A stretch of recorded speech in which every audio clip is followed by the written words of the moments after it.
વિરમગામમાં ABVP કાર્યકર કુશાલ શાહ પર પોક્સકોની ફરિયાદ બાદ અમદાવાદમાં હોબાળો થયો। ગુજરાત યુનિવર્સિટી પાસે એનએસયુઆઈ કાર્યકરોએ વિરોધ કરી એબીવીપીનું પુતળું બાળવાનો પ્રયાસ કર્યો।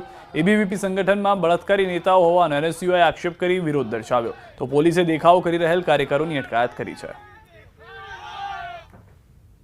અમદાવાદમાં એનએસયુઆઈ દ્વારા જોરદાર વિરોધ જે છે તે કરવામાં આવ્યો છે। વિરમગામના એબીવીપીના કાર્યકર સામે જે છે પોસ્કોની જે કલમ લાગેલી છે અને બળાત્કારના જે આરોપો લાગ્યા છે અને તેના વિરોધમાં એનએસયુઆઈ જે છે તે જબરજસ્ત વિરોધ કરી રહ્યું છે અને જે બળાત્કારીઓને ફાંસી દો અને પીડિતાને ન્યાય આપો તેવા સૂત્રોચ્ચાર સાથે અત્યારે જોરદાર વિરોધ પ્રદર્શન કરવામાં આવી રહ્યું છે। તો બીજી તરફ જે છે પોલીસનો કાફલો જે છે તે અહીંયા ગુજરાત યુનિવર્સિટી ખાતે તૈનાત રાખવામાં આવ્યો હતો અને મોટી સંખ્યામાં જે એનએસયુઆઈના કાર્યકરો અહીંયા વિરોધ પ્રદર્શન માટે પહોંચ્યા હતા।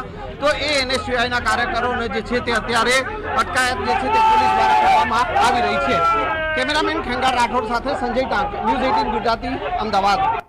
સુરતમાં મહાનગરપાલિકાના કર્મચારીઓ અને લારીવાળા સાથે માથાકૂટનો વિડીયો વાયરલ થયો છે। પાંડેસરામાં એસએમસીના કર્મચારીઓએ લારી પકડતા માથાકૂટ થઈ હતી, જે બાદ ઘર્ષણ થયું। એસએમસીના કર્મચારીઓ અને લારીવાળાઓ છૂટા હાથની મારામારી કરતા પણ જોવા મળ્યા છે।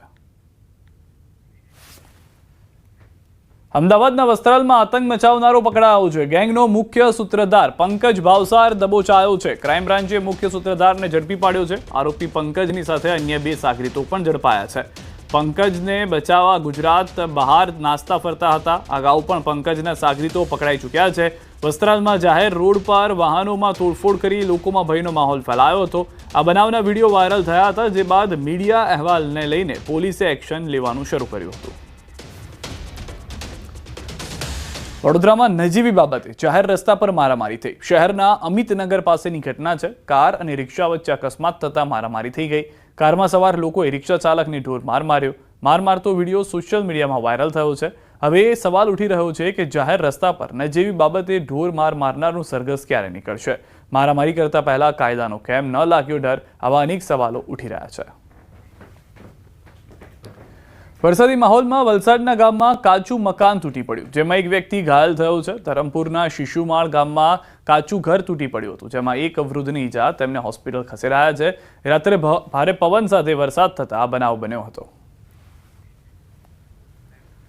વલસાડ જિલ્લાના પારડીના ઉદવાડામાં એક શોપિંગ સેન્ટરની ગેલેરી તૂટી પડી હતી। વહેલી સવારે આ ઘટના બની હોવાથી કોઈ હાજર નહીં હતું, આથી એક મોટી દુર્ઘટના ટળી હતી। ઉદવાડા સ્ટેશન વિસ્તારમાં ગ્રામ પંચાયતનું એક શોપિંગ કોમ્પ્લેક્સ આવેલું છે। આ શોપિંગ કોમ્પ્લેક્સમાં નીચે અને ઉપર અનેક દુકાનો આવેલી છે। આ કોમ્પ્લેક્સની ગેલેરી છેલ્લા કેટલાક સમયથી જર્જરિત હતી, તેમ છતાં કોઈ કાર્યવાહી નહીં થતા આખરે આજે વહેલી સવારે આ ગેલેરીનો આખો ભાગ છૂટી પડ્યો હતો। આખા કોમ્પ્લેક્સની પહેલા માળની ગેલેરી તૂટી અને નીચે પડતા રોડ પર કાટમાળ વિખેરાયો હતો। જોકે સદનસીબે વહેલી સવારે ઘટના બની હોવાથી કોઈ દુકાન ખુલ્લી ન હતી કે કોઈ હાજર નહીં હોવાથી એક મોટી દુર્ઘટના ટળી હતી। બનાવની જાણ થતાં જ ફાયર બ્રિગેડ અને તંત્રની ટીમો દોડી થઈ હતી અને કાટમાળ હટાવવાની કામગીરી શરૂ કરી હતી। છોટાઉદેપુરના સનાડા ગામે ભારે વરસાદને કારણે મકાન ધરાશાયી થતા એક વ્યક્તિનું મોત થયું છે। ગઈકાલે રાત્રે 10:30 વાગ્યાના અરસામાં મકાન ધરાશાયી થયું હતું। મકાનની અંદર પતિ પત્ની સૂતા હતા, તે વખતે અચાનક બની હતી ઘટના। મકાનમાં સૂતેલા ગફુરભાઈ અપસિંગ રાઠવાનું મોત થયું, ત્યારે પત્નીનો થયો બચાવ। હાલ મરણ જનારને પીએમ માટે છોટાઉદેપુર ખાતે લવાયા છે। વાપીમાં તસ્કરો બેફામ બન્યા છે। બાઇક ચોરીનો પ્રયાસ સીસીટીવીમાં કેદ થયો છે। ગીતાનગર વિસ્તારમાં બાઇક ચોરીનો પ્રયાસ, બાઇકનું લોક ન તૂટતા બાઇક ચોરી નિષ્ફળ। ઘર આંગણે પાર્ક કરેલી બાઇકની ચોરીનો પ્રયાસ, પોલીસે સીસીટીવીને આધારે હાથ ધરી છે તપાસ। દ્રશ્યોમાં પણ આપ જોઈ રહ્યા છો કઈ રીતે ગીતાનગર વિસ્તારમાં બાઇક ચોરીનો આ પ્રયાસ છે તે જોવા મળ્યો છે। જે કેમેરો છે, સીસીટીવી છે, તેમાં બાઇક ચોર વળી અને આસપાસ પહેલા જોતો નજરે પડી રહ્યો છે, ત્યારબાદ ધીમે રહી અને બાઇકનું જે સ્ટીયરિંગ છે, તેનું જે લોક છે તે ખોલવાનો પ્રયાસ કરે છે અને ત્યારબાદ ગીતાનગર વિસ્તારની અંદર આ બાઇક ચોરીનો જે પ્રયાસ છે તે કરતા ચોરના જે વિડીયો છે તે વાયરલ થઈ ગયા છે અને તસ્કરો બેફામ છે તેનો આ વધુ એક પુરાવો છે। સુરતવાસીઓ, જાહેરમાં કચરો ફેંક્યો તો ખિસ્સા ખાલી કરી। જાહેરમાં કચરો ફેંકનારને હવે ટેવ સુધારવી પડશે। જાહેરમાં કચરો ફેંકનાર પાસેથી દંડ વસૂલાયો છે। સુરત મનપાએ સ્વચ્છતા માટે શરૂ કરી છે કાર્યવાહી। પાંડેસરામાં ખાડી કિનારે કચરો ફેંકનારને દંડ। અંધારાનો લાભ લઈ ટેમ્પામાં કચરો ઠાલવતા હતા। ઉધના ઝોનની કાર્યવાહી છે। જાહેરમાં કચરો ન ઠાલવવા લોકોને પાલિકાની અપીલ।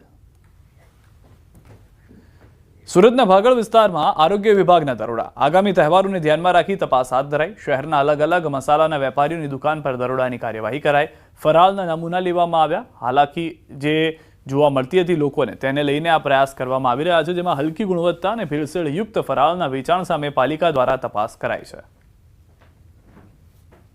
આગામી દિવસોમાં તહેવાર અને એમાં પણ શ્રાવણ મહિનાને લઈને ફરાળી વસ્તુની બજારમાં માંગ વધી રહી છે અને આ તમામ ફરાળી વસ્તુ જે બનતી હોય એ લોટમાં મિક્સિંગ એટલે કે ભેળસેળ થયા હોવાની સતત ફરિયાદોને લઈને સુરત આરોગ્યની ટીમ દ્વારા ફરાળી વસ્તુઓ વેચતી તે દુકાનો ઉપર ચેકિંગ શરૂ કરવામાં આવ્યું છે. દ્રશ્યો જોઈ શકાય છે કે આરોગ્ય વિભાગની ટીમ દ્વારા ચેકિંગ કરવામાં આવી રહ્યું છે. આપણી સાથે આરોગ્ય અધિકારી આપણે સીધા એમની સાથે વાત કરીશું. સાહેબ, આપનું નામ અને ડેઝિગ્નેશન પહેલાં Samip Desai, food safety officer, Surat મહાનગરપાલિકા. સાહેબ, કયા પ્રકારનું ચેકિંગ છે ફરાળી વસ્તુઓનું? કારણ કે શ્રાવણ મહિનો ચાલી રહ્યો છે.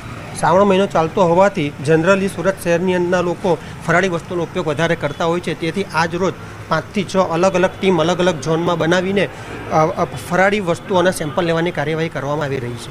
સેમ્પલ લીધા પછી જો ભેળસેળ દેખાય તો કયા પ્રકારની કાર્યવાહી?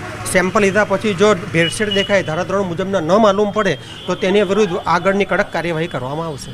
કહી શકાય કે શ્રાવણ મહિનામાં ફરાળી વસ્તુઓની માંગ વધારે હોય છે, જેને લઈને ફરાળી લોટો વેચતા હોય તે દુકાનો ઉપર અલગ અલગ 5 જેટલી ટીમો દ્વારા તપાસ શરૂ કરવામાં આવી છે. કેમેરામેન જીગર ગુગલ સાથે કીર્તેશ પટેલ, ન્યૂઝ 18 ગુજરાતી, સુરત. અમદાવાદના સેટેલાઇટ એએમસીની વોટર ટ્રીટમેન્ટ પ્લાનને લઈને ગેટ પાસે જ પાઇપલાઇન તૂટી જવાના કારણે છેલ્લા 27 કલાકથી પીવાના પાણીનો બગાડ થઈ રહ્યો છે, જેને લઈને શ્યામ એલિગન્સના રહેવાસીઓએ રજૂઆત કરી છે. તેમ છતાં એએમસી દ્વારા કામ કરવામાં નથી આવી રહ્યું. શ્યામ એલિગન્સના ગેટ આગળ પાણી નીકળી રહ્યું છે. લોકોને અવરજવર કરવામાં મુશ્કેલી પડી રહી છે. એક બાજુ વેજલપુરને જોડતો ઓવરબ્રિજ બની રહ્યો છે અને બીજી બાજુ રોડ પર પીવાના પાણીની લાઇન તૂટેલી છે. લોકોનું કહેવું છે કે રજૂઆતો કર્યા છતાં કામ કરવામાં નથી આવી રહ્યું. મ્યુનિસિપાલિટી કમિશનરે કમ્પ્લેન કરી છે, કોઈ નિકાલ આવતો નથી. રસ્તા ખૂબ જ ખરાબ છે. અમને સોસાયટીમાં આવવા જતાં તકલીફ પડે છે. અહીં ગટરનું ઢાંકણું તૂટી ગયેલું છે. મેં 2 મેલ કર્યા, કમ્પ્લેન કરી, તોય હજી સુધી કામ થયેલું નથી અને ખૂબ જ રસ્તા ખરાબ છે. આવવા જવામાં લોકોને 166 ફ્લેટોને ખૂબ જ તકલીફ પડે છે.